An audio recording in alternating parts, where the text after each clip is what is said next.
বাকি সব জায়গায় তোর ব্রঙ্কিয়াল ভেসিকুলার সাউন্ড বা ব্রঙ্কিও অ্যালভিওলার সাউন্ড শুনবে। এবার এটার মধ্যে তোকে কি করে লাঞ্চ, তোকে বললো অস্কালটেট করো, অস্কালটেট যেভাবে পারপাস করেছিস ওভাবেই অস্কালটেট করো, ঠিক আছে? মানে কি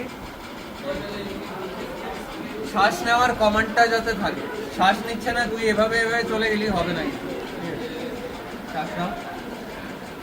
এটা ইন্ট্রা ইন্ট্রা বলো memory memory Intra memory Intra memory হাত দুটো তো ওরকম করো। অ্যাক্সিলারি অ্যাক্সিলারি কাঁধে রাখো।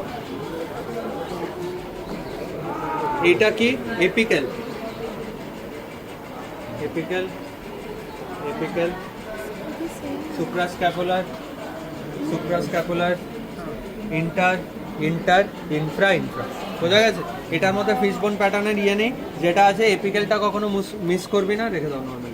এপেক্সের একটু সাইডে গিয়ে মেমোরি এরিয়াটাকে ফিল করবি, বোঝা গেছে? এবার নর্মাল সাউন্ডের মধ্যে কি বললাম, ব্রঙ্কিয়াল ভেসিকুলার, বাকি সব জায়গায় ব্রঙ্কো ভেসিকুলার, এই জায়গায় ব্রঙ্কিয়াল, আর একদম এই জায়গাটায় কি হয় ভেসিকুলার সাউন্ড। এবার দেখ কয়েকটা জিনিস আছে, এবার হয় তো এখন এটাকে বলে vocal resonance. Fremitus and resonance are both the same thing. যেরকম ব্রঙ্কাই আর উইস শুরুতে বললাম, উইসটা যেটা তুই শুনতে পাস, ব্রঙ্কাই যেটা অস্কালটেট করি, এরকম ভোকাল প্রেমিটাস যেটা তুই প্যালপেট করিস, ভোকাল রেজোনেন্স যেটা তুই শুনতে পাস। ওই ক্ষেত্রে কি আবার 3-3-3 বলতে পারি। এবার হয়েছে যখন স্টেতো রাখবি 3-3-3 বলবে, স্টেতো রাখবি 3-3-3 বলবে, ঠিক আছে?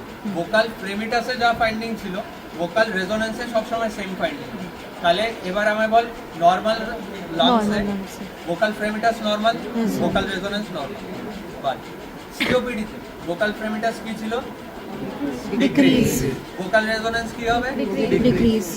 আচ্ছা, নিউমোথোরাক্সে vocal fremitus decrease, vocal resonance decrease. আর কি হাইড্রোনিউমোথোরাক্সে vocal resonance decrease, vocal fremitus decrease. নিউমোনিয়াতে vocal fremitus increase, vocal resonance increase, ঠিক আছে? আর কি যখন নিউমোনিয়া পাবি একটা, আচ্ছা এই যে অস্কালটেট করলি, অস্কালটেট করে আমরা তো লেফট সাইডে প্লিউরাল ফিউশন, তাহলে ওখানে কি ওখানে ফাইন্ডিংস এরিয়া ওয়াইজ লিখতে হবে, ঠিক আছে? Supra clavicular, infra clavicular, supra infra inter memory infra, এভাবে লিখতে হবে। ফাইন্ডিংসে কি লিখবি? লেফট সাইডে ইনফ্রা মেমোরি রিজিয়নে অস্কালটেশনে কি কম? Broncho vesicular sounds are decrease, কারণ এই সাইডে ব্রঙ্কো ভেসিকুলার পাওয়ার কথা, তো broncho vesicular are decrease. COPD হলে বাইল্যাটারালি কি পেতিস? ব্রঙ্কাই পেতিস, flute like sound, high pitch sound, rhonchi পেতিস। নিউমোথোরাক্স হলে বাইল্যাটারালি ওই জায়গায়, ধর না এই সাইডে নিউমোথোরাক্স হয়ে যাবে, তাহলে এই সাইডের অস্কালটেশনের সাউন্ড কি হবে? আবার ডিক্রিজ, তাই না? ভোকাল প্রেমিটাস কি হবে? ভোকাল রেজোনেন্স ডিক্রিজ, বোঝা গেছে? আর আর কি কন্ডিশন দেয়? নিউমোনিয়া, নিউমোনিয়ায় এই সাইডে, ধর না এই সাইডে নিউমোনিয়া, কি পাবি? Sound increase. নিউমোনিয়ায় কি বললাম? Vocal resonance is increase. কেন ইনক্রিজ হচ্ছিল? কারণ ব্রঙ্কাস ছিল, এক্সুডেট ছিল, এক্সুডেটটা চেপে রেখেছে, ব্রঙ্কাসটা পেটেন্ট আছে, ঠিক আছে? তো ব্রঙ্কাস তো পেটেন্ট আছে, অ্যালভিওলাই কোলাপস হয়ে আছে, তাহলে যখন শ্বাস নেবে কি টাইপ অফ সাউন্ড পাবে? Bronchial sound, because the alveoli are already collapse. তাহলে ওই সাইডে যখন যদি নিউমোনিয়া কেস পড়ে ওই সাইডে লিখবি ব্রঙ্কিয়াল সাউন্ডস পাই। নর্মালি কি বাকি লাংসে ব্রঙ্কিও ভেসিকুলার সাউন্ড আর হয়, বাট ওই নিউমোনিয়ার ক্ষেত্রে ওই এরিয়াতে ব্রঙ্কিয়াল সাউন্ড, ঠিক আছে?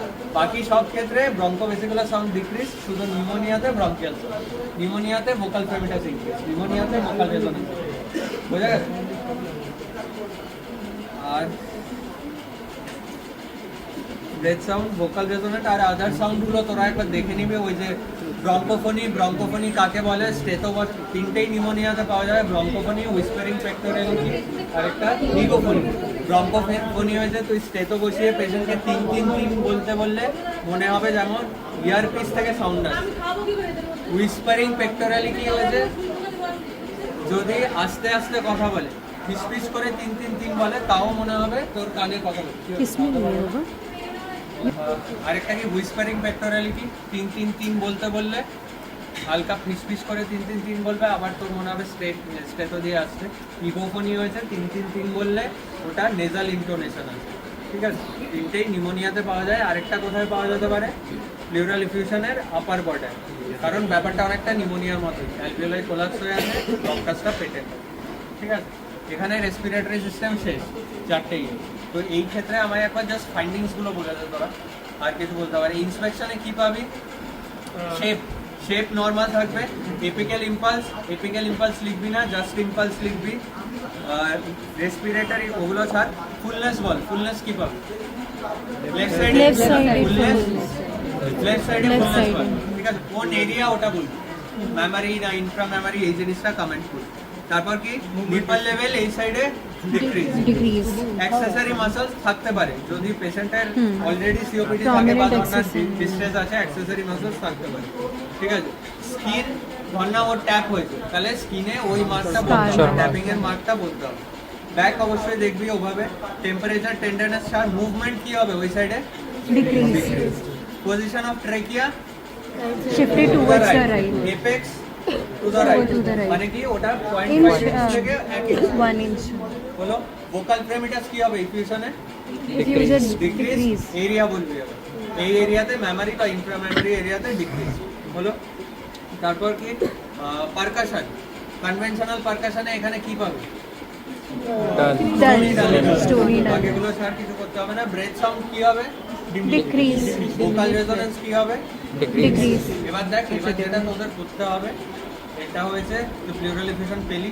প্লিউরাল ইফিউশনে একটা মার্কিং মানে এখানে ডালনেস পেয়েছিস তো মেমরি এরিয়াতে, উপর থেকে মিড ক্লাভিকুলার লাইনে এই লেভেলে পেলি, তাহলে এই লেভেলেরটা কি হবে? দুটো স্পেস নিচে হবে।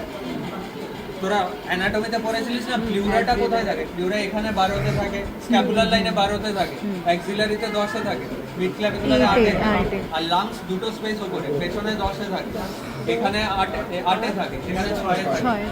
তাহলে এখানে 6-এ তুই ইনফিউশন দাঁড় করিয়ে দিবি যে মিড ক্লাভিকুলারে আমি 6 নম্বর স্পেসে ইনফিউশন পেয়েছি। বাকি দুটোকে দুটো স্পেস বাড়িয়ে বাড়িয়ে লিখে দিবি যে এই লাইনে আমি ইনফিউশন পেয়েছি, এই লেভেলে। বোঝা গেছে? যদি 3 থেকে 6-এর মধ্যে হয় সামনের দিকে, তাহলে ইট ইজ মডারেট। 6-এর নিচে হলে মাইল্ড, 3-এর ওপরে হলে Severe. ঠিক আছে। ওইভাবে তোরা কমেন্ট করবি। This is a case of mild, moderate or severe. What is your case? This is a case of mild, moderate or severe pleural effusion of left side. Which side?